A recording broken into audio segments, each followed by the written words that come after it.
What we are witnessing right now is not politics. It is the terminal phase of a failing system.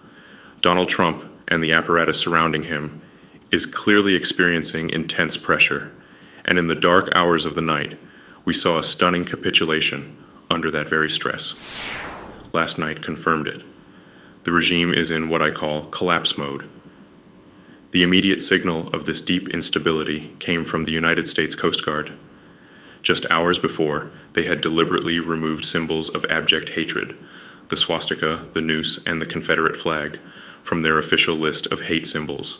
This decision, an offense to basic moral decency, ignited a firestorm of public outrage, and under that pressure, Trump caved, ordering a complete panicked reversal. By late last night, a new policy was published, reestablishing these vile emblems as hate symbols. That is a forced, frantic retreat by a leadership that cannot withstand scrutiny. But that necessary surrender on hate symbols does not apply to their own deplorable conduct.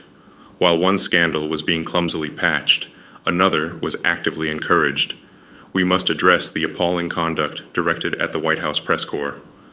Female journalists were effectively told they must endure and even be grateful when the president refers to them as piggy.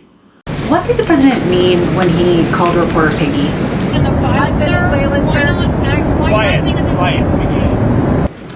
Look, the president is very frank and honest with everyone in this room. You've all seen it yourself.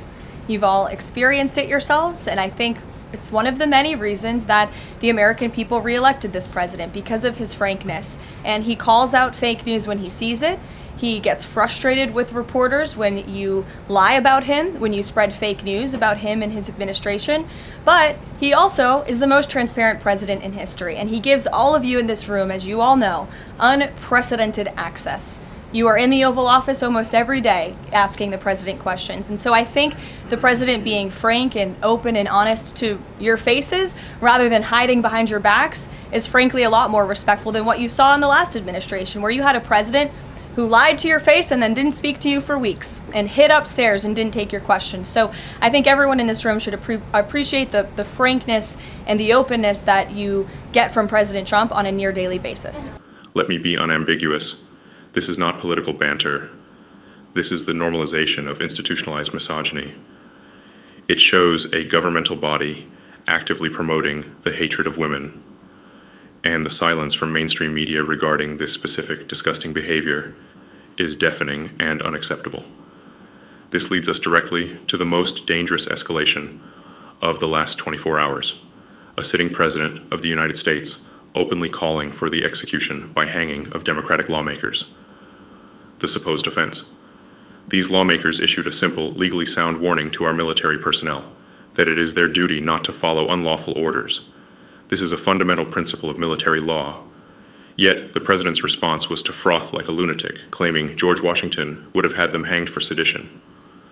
A president calling for the death of Americans based on a constitutionally sound warning demonstrates a mind that is not merely mentally unstable, but is possessed by a profoundly evil intent. We must state the obvious, with no hesitation. This individual is unfit for any form of office, let alone the highest office in the land. The very fact that this insanity is allowed to persist raises a fundamental legal question. Where are the checks and balances? Where are the judges? The engine driving this erratic and often destructive behavior is, and always has been, personal gain. In the midst of calling for political executions and defending misogyny, the president had the audacity to send out a Thanksgiving-themed fundraising email. His holiday message asked supporters to be extra generous, a profound act of hypocrisy, and a staggering admission of need. This is where the con is truly exposed. He is a billionaire surrounded by other billionaires, yet he begs money from his struggling base. He demands generosity from the very citizens whose health care he is actively dismantling, whose SNAP benefits he is ripping away, and who are psychologically tortured living paycheck to paycheck in an economy he claims to have perfected. Look at the numbers. The unemployment rate has ticked up to 4.4%. Construction, manufacturing, and tourism sectors are suffering severely. Meanwhile, the very man who demands your holiday generosity is out there building golden ballrooms and hosting Great Gatsby parties, while simultaneously negotiating multi-billion-dollar deals with the Saudis and Qataris. This is not leadership. It is a total scam artist at work. He is taking money out of every American's pocket through his failed policies and then demanding more for his personal defense fund. He is a twit fraud, a con artist, and a sexual abuser. The facts are now undeniable. He is attempting to deflect blame for this economic contraction by calling it the Schumer shutdown. That is a demonstrable lie. This regime has ruled autocratically. They initiated global trade wars, and they control all branches of government. 10 months in, as analysts have pointed out, the national debt is higher, the trade deficit is wider, and the inflation rate has worsened. This is a Trump, MAGA, Republican shutdown in every measurable sense. The damage is done, and it is irreversible. The destructive policies flowing from this collapsing regime extend far beyond economics and ethics, reaching deep into the environment and international security. For the first time in 40 years, this administration is actively working to open the California coast to new offshore oil drilling. This is not about achieving energy dominance. It is a direct payoff to big oil donors at the expense of our marine life and coastal communities. As Senator Alex Padilla stated, our coast is not worth sacrificing for industry profits, especially since the projected oil output is low. Governor Gavin Newsom was correct to call this idiotic proposal dead in the water. This action fundamentally proves that this regime does not care about the clean air and safe environment for America's children, a direct betrayal of their future. Internationally, the crisis is even more acute. We have confirmation that the United States pushed a forceful 28-point demand for Ukraine's surrender, but the real scandal lies in the clandestine back channel. Kirill Dmitriev, the head of Russia's sovereign wealth fund, was working directly with the Trump White House to concoct the terms of surrender behind the backs of President Zelensky, NATO, and our European allies. This was an effort to ambush Zelensky, which he and his European partners successfully smoked out and rejected. This is the act of a leadership willing to sell our country's interests, piece by piece, to our geopolitical adversaries. And finally, the issue of transparency. The administration continues to cover up the full release of the Epstein files. The article about Larry Summers and Jeffrey Epstein acting as a wingman is a mere distraction. We demand accountability for every individual named in those files, regardless of political affiliation, Democrat, Republican, or otherwise. Any regime that actively obstructs the release of files pertaining to such heinous criminal behavior is a lying, cheating, corrupt regime. The question is valid. How can we expect full transparency from them? It will never happen. Let us recap the trade failures that further define this terminal condition. The administration claims victory on trade, yet U.S. soybean shipments to China sit idle. Why? Because China already bought its full supply from Brazil and Argentina, a fact easily predicted by anyone with basic market knowledge. This was a fake trade deal. Furthermore, his alleged success in trade evaporated when China imposed new export controls on rare earth elements for U.S. corporations tied to the military, a measure they did not implement under the previous administration. His latest solution is to remove tariffs on coffee and produce from Brazil, claiming this will make things more affordable. This demands no applause. He placed the tariffs on in the first place, causing the mess, and now attempts to remove them after the damage to American consumers and manufacturers has become largely irreversible.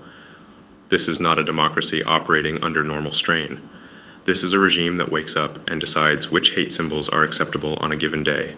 They have ruled as authoritarians, and that is why a vast segment of the American population actively despises them. The great governor of Illinois, J.B. Pritzker, and others have correctly summarized the need for humane treatment in our justice systems. But ultimately, the most accurate summary of this entire presidency comes from former Speaker Nancy Pelosi. Donald Trump is the worst president of the United States in every category, including those pertaining to the health, education, and economic future of our children. Donald Trump is the worst president of the United States for America's children.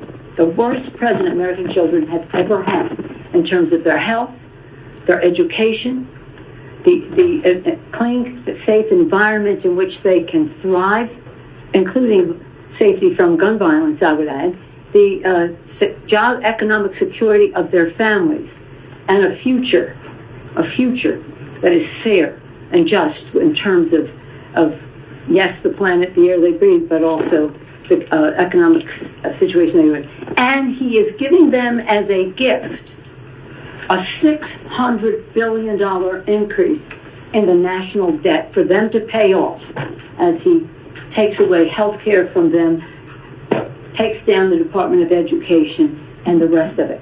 And that to this very point, the air they breathe, the water they drink, he doesn't care. He leaves them with a catastrophic increase in national debt while stripping away their essential services. The system is in chaos. Total chaos. The only remaining unavoidable question is, how much more fundamental damage will he inflict before he is finally dragged out of the White House? Let me know your thoughts on this collapse in the comments below. Be sure to subscribe and hit that notification bell so we can continue to bring you the truth. Thank you for watching.